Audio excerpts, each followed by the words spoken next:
let's play a game. It's called What If? But first, as in all stories of mystery and intrigue, we need some background.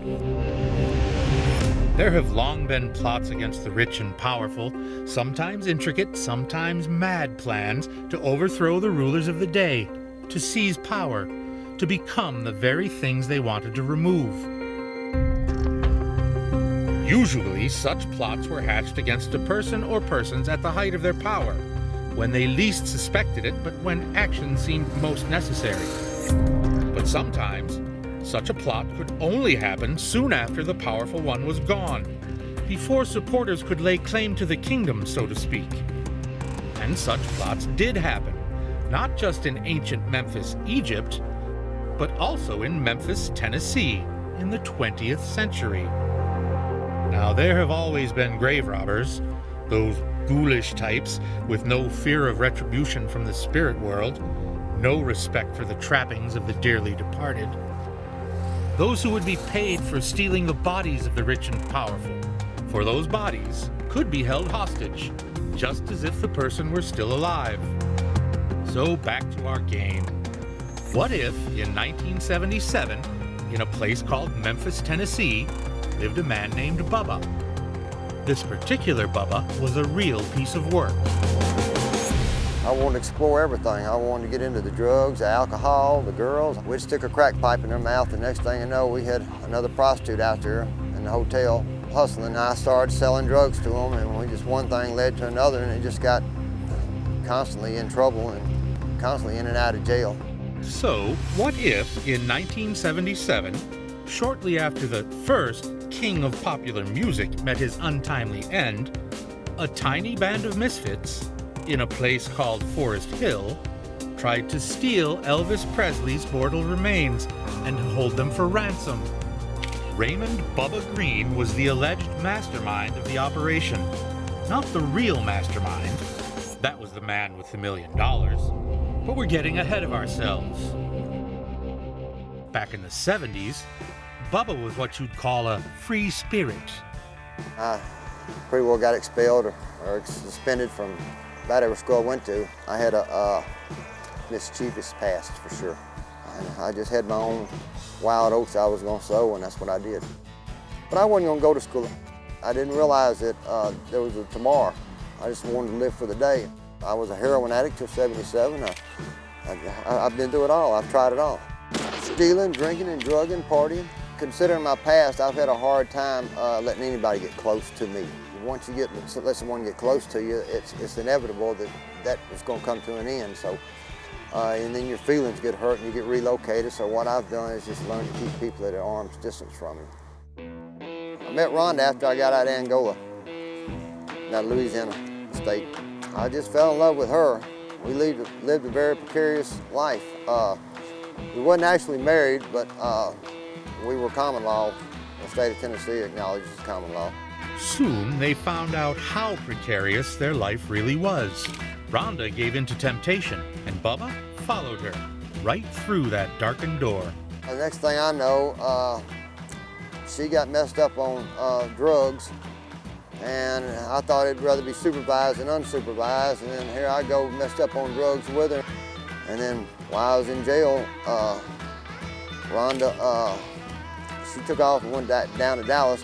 She went down there and worked for somebody, and they found her one morning in a motel, raped and killed. We was not as good for each other as we should have been, but regardless, I loved her. And yeah, it hurt.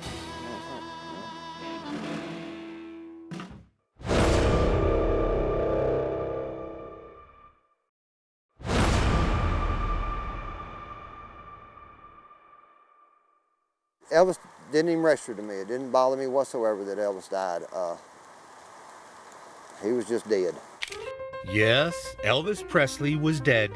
The flames of his burning love extinguished. But what if certain people began plotting in mysterious ways, plotting to make more money off of Elvis? Even though the primary residence of Heartbreak Hotel was now nearer my God to thee. What if a bail bondsman named Blue contacted the hurting and recently out of jail Bubba to find out if he wanted to make some money. Stranger things have happened. Bubba Green met with the mysterious stranger, the man with the $1 million.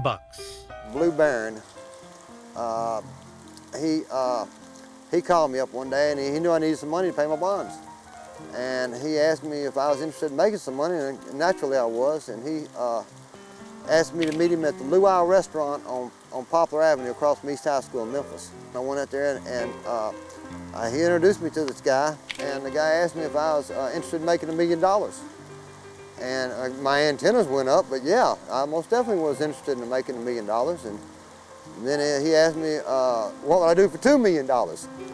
And I told him off the top of my head that my mama wouldn't say for $2 million.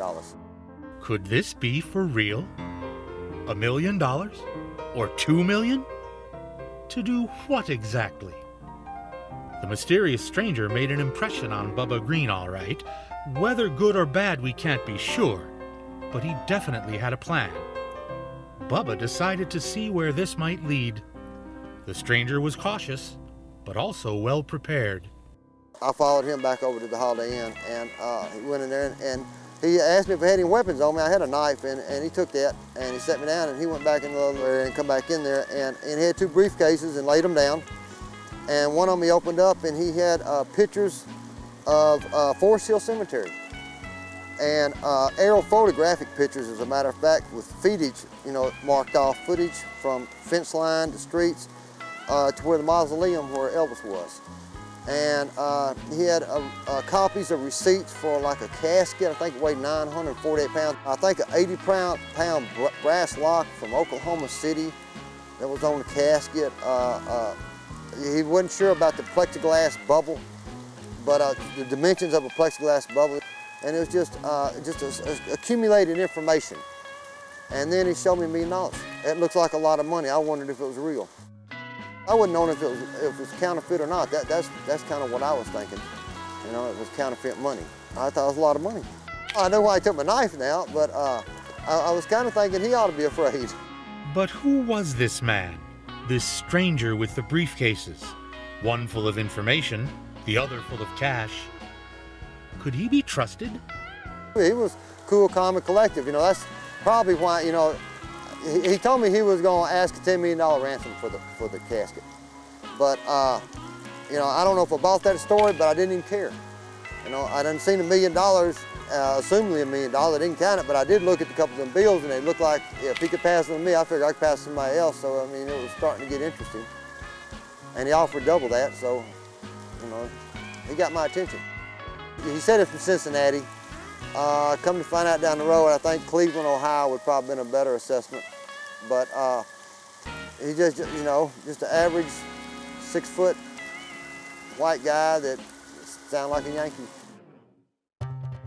What if somebody offered you $2 million to steal a dead body? $2 million to hijack a body from a mausoleum in a cemetery. Elvis's body. But how would it begin? How would a guy like Bubba Green put these wheels in motion? Bubba decided to move quickly. I think it started out like on Wednesday or Thursday, and I made the attempt that Friday. I knew a safe burglar, and he had cutting torches, and the mausoleum had the iron gates on them. And the casket was up in there. Well, we would have got the casket out. He was equipped to get whatever it was out of the concrete. He had acetylene torches like scuba diving tanks to, cut into the gates, whatever. Cut the lock off, open the gates, and pull the casket out. We just needed 4 people. 4 people, starting with Bubba and the safe burglar Mike, who had the tools to get them into the mausoleum where Elvis's body lay. And I needed 2 more people just to pull the casket out and carry it.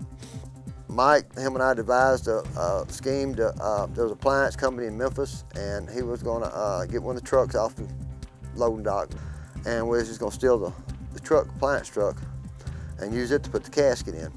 So Bubba began to fill out the rest of his crew. Next up, a friend and fellow junkie named Bruce Nelson. I knew another old boy. He was a heroin addict too, and him and I ran around off and on for a few years together. And I asked him, and he was willing to help. I offered him $40,000, probably to give him 60. Mike offered him, I think, 75, and probably would have given him 100. I was getting $2 million, you know. I wasn't trying to be too greedy, but I wasn't going to give it all away either. You know, I was going to pay my bonds and then sell the Caribbean with a couple of smugglers I know. But anyway, so I needed one more guy. Bruce, he suggested we contact this guy named Ronnie Atkins. We went to school with him, but I didn't really know who to trust. Bruce and I met with Atkins. I think we rode a motorcycle over to a laundromat, parked the bike beside the laundromat, and got in the car with Atkins. And this was on a Friday night. None of them knew exactly where we was going. Secrecy was key. Bubba didn't even tell his own crew what was about to happen. But there was a slight problem. Bubba needed to iron out a couple of wrinkles. Only thing I was worried about me is, once I got the casket and got it inside the truck, what was I gonna do? Mike was gonna drive the truck, and then I was gonna have him take it to Poplar Plaza Shopping Center. Bubba was worried. Once he had the casket, potentially worth $10 million, Elvis might not be the only one with a price on his head. So any transactions or exchange of a casket for cash needed to be done in public, where there would be witnesses. I just wanted to be clever about getting paid, is what I wanted to be. Right there in front of that grocery store, I wasn't worried about nothing else, but just making sure I got paid properly once I got that casket. With the problem of what to do with Elvis's body taken care of, Bubba and his men launched their scheme. Bubba, the leader, Mike, the safe burglar, Ronnie Atkins, the getaway driver, and Bruce, hopefully strong enough to help carry a 948-pound casket. Step 1. Mike steals the appliance truck. And he was supposed to have the truck parked underneath the expressway in the back of the cemetery. And so when we got in the car with Atkins, I just told him to go here, drive here, and we basically just rolled around Forest Hill Cemetery till I seen the truck. Well, we drove for an hour or two, and Mike never did get the truck and bring it there. So I just told them we had to try it again tomorrow night. They never did. I never did point that cemetery out and tell them we was going in to get Elvis. But Atkins had figured it out apparently after we rode around the cemetery so many times. But I found out that Mike said that they worked late that evening at the appliance place on the loading dock and he couldn't get the truck. So we just put it off to the next night.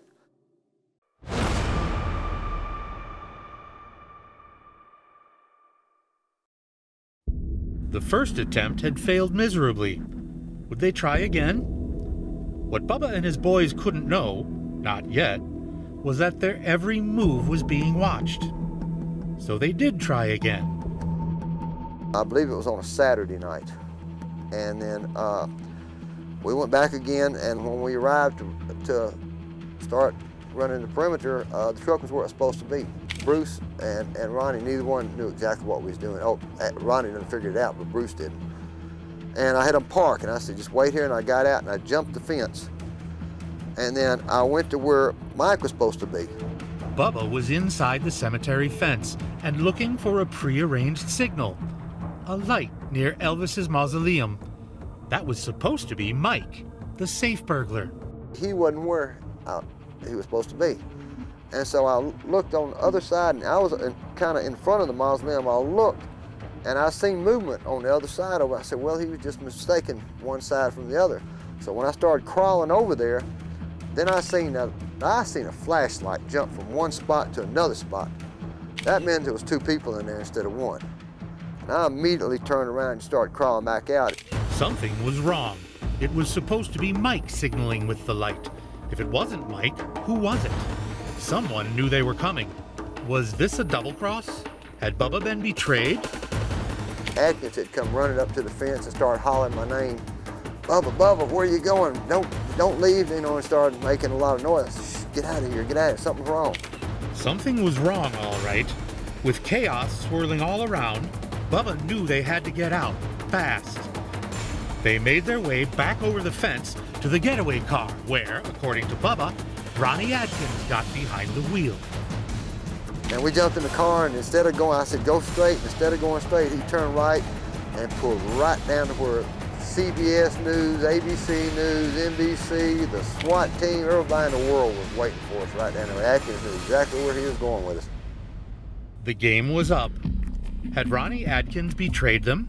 And what would happen because of that betrayal? And by that time, they drug us out and whooped us up real good.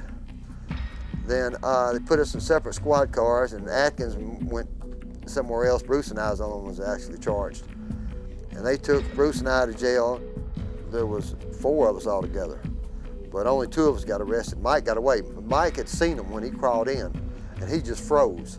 And he jumped back in the truck, took the truck back, and shot off to Texas. I ain't seen him since. Raymond Green was locked up again, facing a felony charge of attempted grave robbery, body snatching.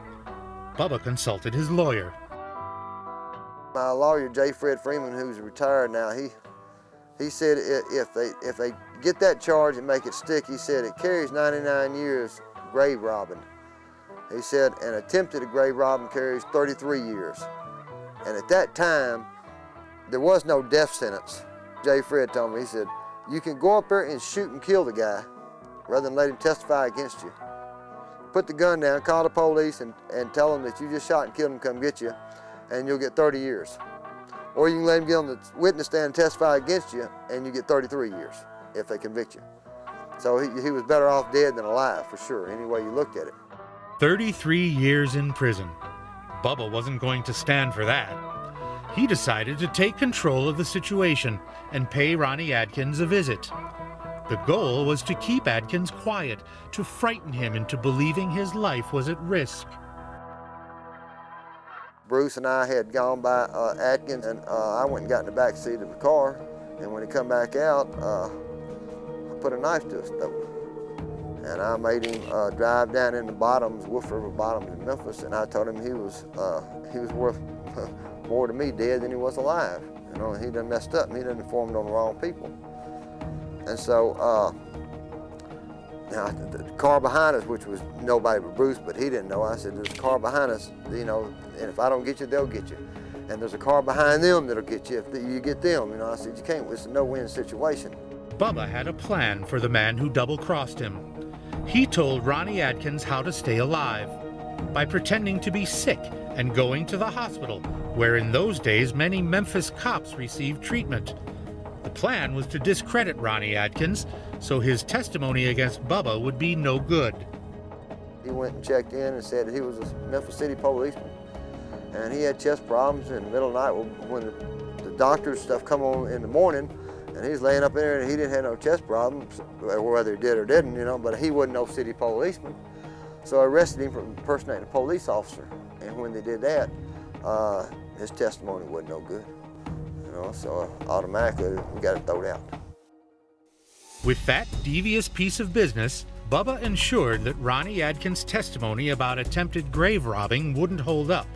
He'd already taken care of another bit of evidence that also might have led to more serious charges. Well, I had a pair of cutters to cut the fence so we could bring the casket back through the fence. And Atkins knew I had them cutters on me. And when we went and got in the car, I took the cutters and threw them up the interstate. And the next day, they had searched all the bushes looking for them cutters. They searched everywhere, never to search that interstate, though. Without Ronnie Atkins' testimony, and without the heavy-duty wire cutters they were going to use to get the casket out, there simply was no evidence of attempted grave robbery. Bubba was actually charged with criminal trespass for breaking into Forest Hill Cemetery. But what had really happened? What was this all about? Who was the mysterious stranger with the briefcase full of money? I had no inkling of an idea of what I was involved in. Years later, on a prison bus, while being transferred from Lexington, Kentucky to the Atlanta Federal Penitentiary, Bubba met a man who claimed to have an inkling of what Bubba was involved in. One of the guys on the bus, he was hooked up with some stout people. He was hooked up with mafia. And so he just took a liking to me. He's from Cape Cod, Massachusetts. They called him the Moose. I told him a story about Elvis, and He told me, he said, I had no idea what I was doing. And of course I told him I knew exactly what I was doing. And he said, Elvis, they wanted that casket. Oh yeah, I also remember this, seeing pictures of Elvis in that casket with sweat rolling down him. And bodies don't sweat, wax sweats. And the moose brought that to my attention also. Bodies don't sweat. Dead bodies, that is. According to Bubba, that might not have been a body in Elvis's casket. And if it wasn't, what was it? And who put it there? Wax sweats. Talk about having no inkling of an idea. Bubba just might be in way over his head. According to the moose, Bubba says, years earlier, they propositioned Elvis. They put him over in Las Vegas. Elvis was kind of washed up. He was getting heavy set, and he was just getting a little bit old. He didn't have the pizzazz that he had at one time. I mean, he had some good songs, but he was coming, his drugs were tearing him up. And they had put him over in Las Vegas and kind of did him like Wayne Newton, and, gave him a little spot, and he was all humpty-dory. He could sing every day and made his little money. He could do his drugs and whatever he wanted to do. So now, Elvis is beholden to the mob. What would they ask of him? Somewhere through that duration of time, they had propositioned him to put some money on his plane and fly it out of the country. And Elvis went along with that. Now the mob is in bed with Elvis, according to the moose.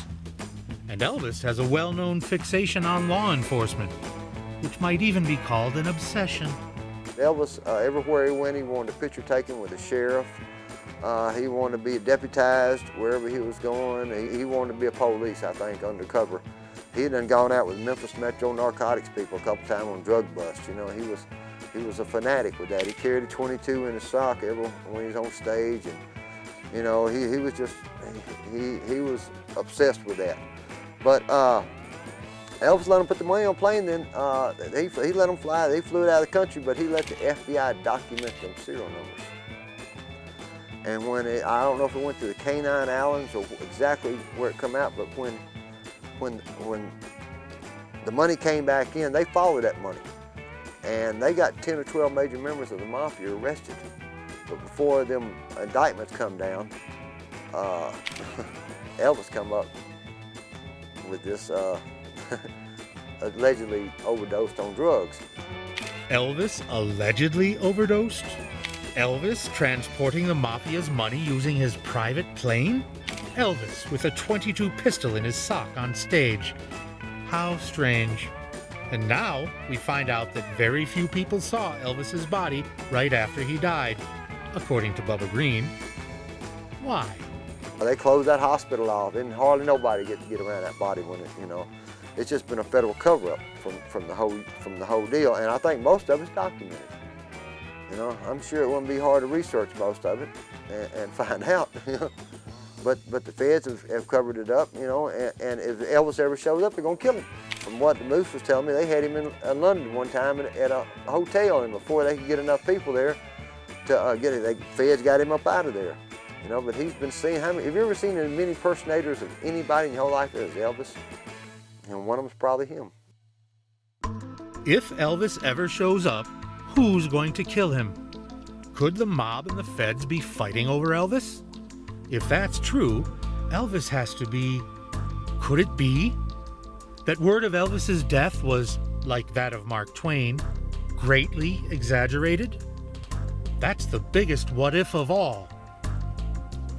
The moose was one that brought to my attention. He was mesmerized with me being so ignorant. Why Bubba? Why was he contacted by the mob, or the Presley family, or whomever was really behind this crazy scheme? Was it just a setup all along? The reason they asked me is they didn't want to be associated with it at all. The mob is very secluded people. If anything went wrong, they didn't want to be hooked up with in no shape, form, or fashion. So what if the mysterious man with the $1 million was connected to the mob, and Bubba Green was involved because the mafia wanted to keep their hands clean? Mystery solved. Or was it? Did Ronnie Adkins tip off the cops?